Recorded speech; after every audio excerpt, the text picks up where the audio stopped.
gimana cara keluarga dan secara bersama-sama.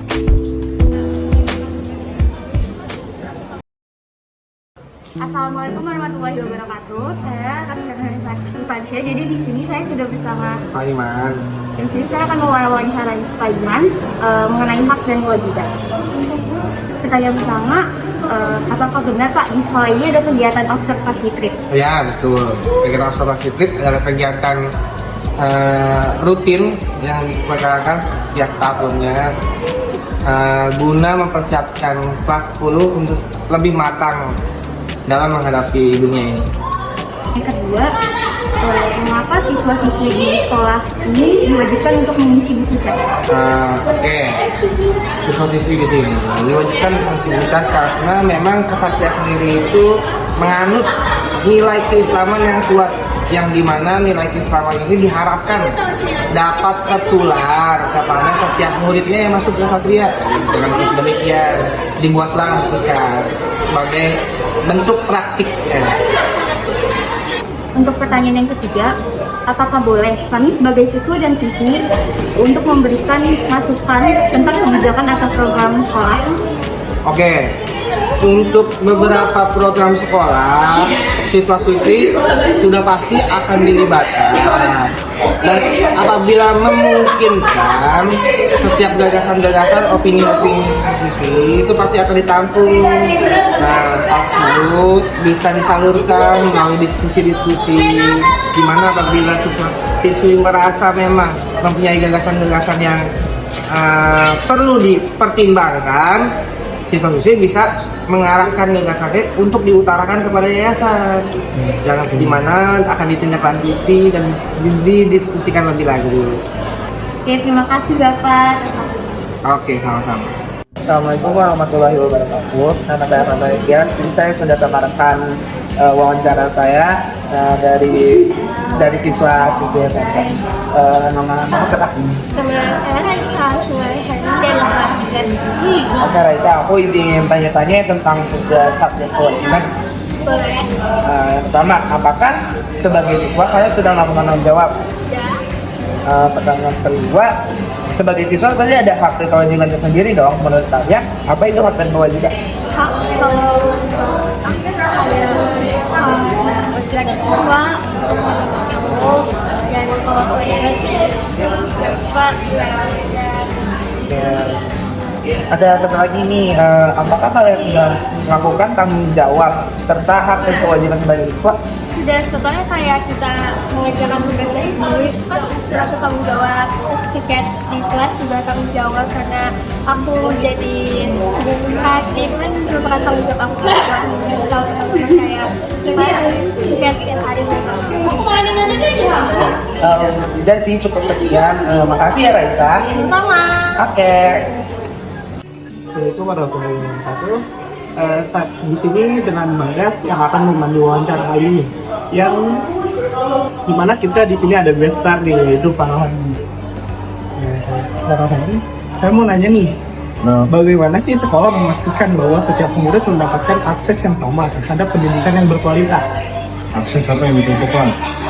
Misal kayak akses ke internet, akses pelajaran. Jadi sekolah ini tugasnya memberikan layanan semua yang dibutuhkan anak didiknya, asasnya itu. Apa yang dibutuhkan itu kewajiban dari yayasan. Anak yang sekolah di sini itu berhak mendapatkan apa saja sesuai dengan yang diinginkan di dalam masa peningkatan kualitas Pembelajaran. Nah, lalu yang kedua, bagaimana cara Bapak membuat lingkungan belajar yang aman dan nyaman pada murid-murid yang berhak mendapatkannya? Untuk biar semuanya aman nyaman, maka sekolah harus membuat aturan. Kalau aturan itu dipakai, maka semua nyaman. Yang membuat tidak nyaman karena adanya pelanggaran dari aturan. Aturan perlu dibuat, perlu dijalankan agar semua berjalan sesuai dengan aturan, sehingga akan berjalan kenyamanan di dalam mengerjakan apapun, ya, sehingga akses anak-anak untuk belajar, untuk mendapatkan sesuatu itu lebih mudah. Karena aturan itu yang mengatur semuanya. Itu bisa tanggapan aja. Ya, setelah kita mematuhi aturan-aturan, otomatis kan kita sudah memenuhi kewajiban negara. Nah, hak itu juga udah terpenuhi dalam hal ini. Apakah ada prestasi khusus dari sekolah yang mau menghargai orang yang di situ biar anak-anak bisa Ya, ada anak-anak prestasi itu kita berikan. Kayak kemarin itu yang prestasi modal nasional internasional. Ini pembebasan uang UPK 45 juta. yang bisa Yang juara internasional tuh. Apa tuh lomba apa? Terus yang buat ada 2 anak tuh. Itu dapat tuh. jadi itu ya. Nah, kita berikan label, kita berikan apresiasi, tapi semua dari yayasan akan memberikan satu sekolah yang mengusulkan, ya, kalau mengusulkan anak yang memberikan prestasi.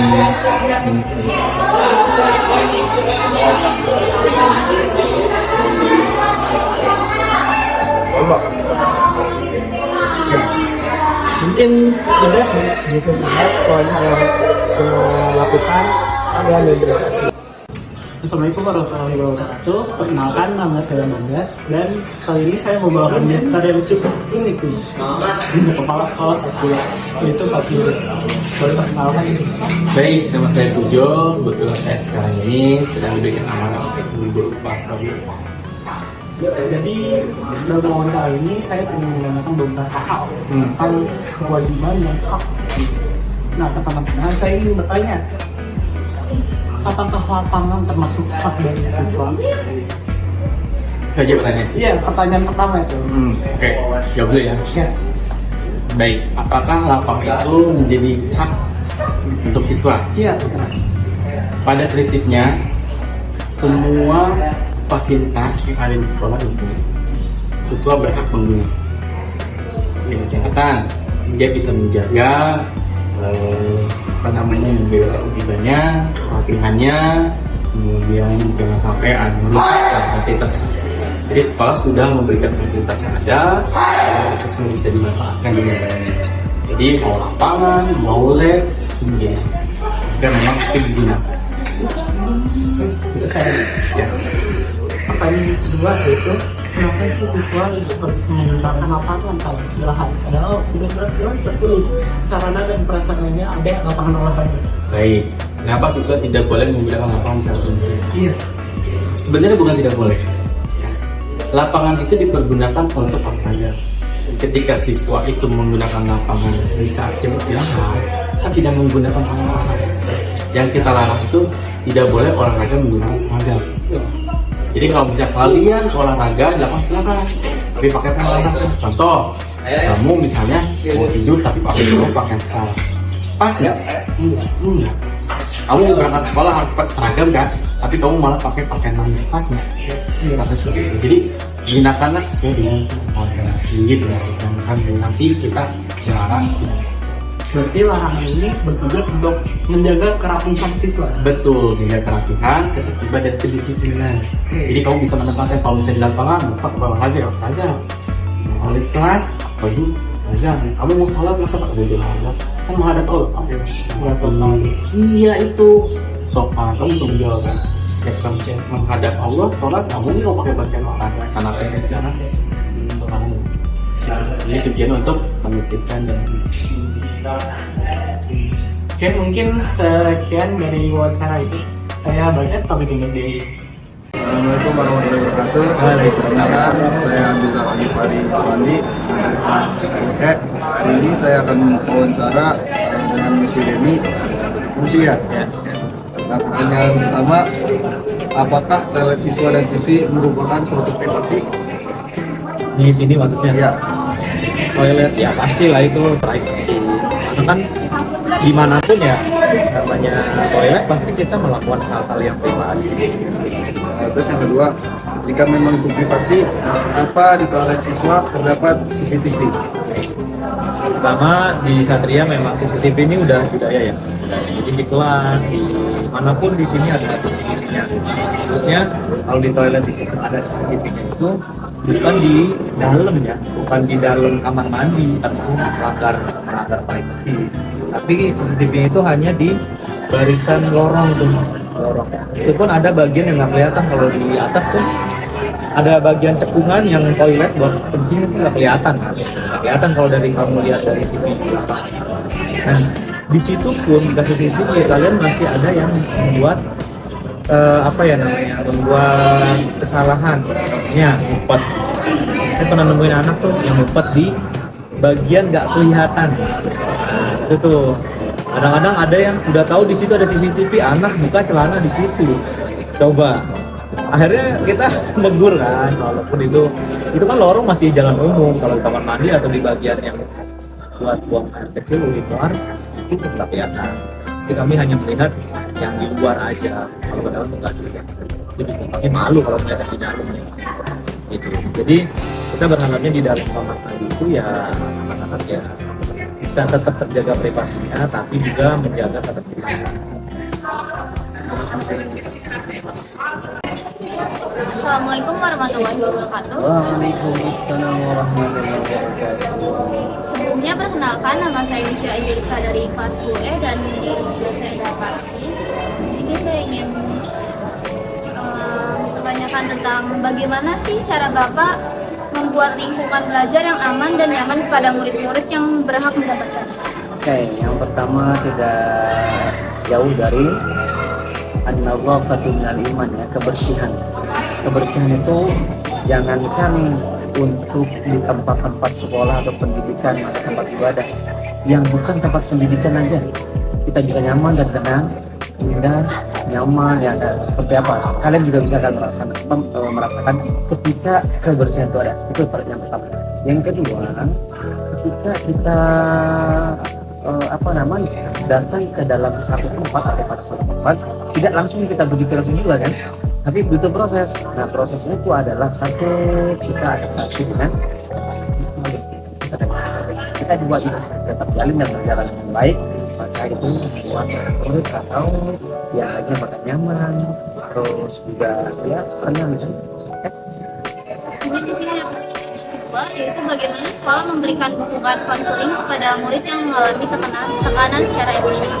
Oke, rata-rata selama ini khususnya ke sekolah perguruan kesatria itu ada tekanan apapun, anak itu diminta untuk curhat kepada guru.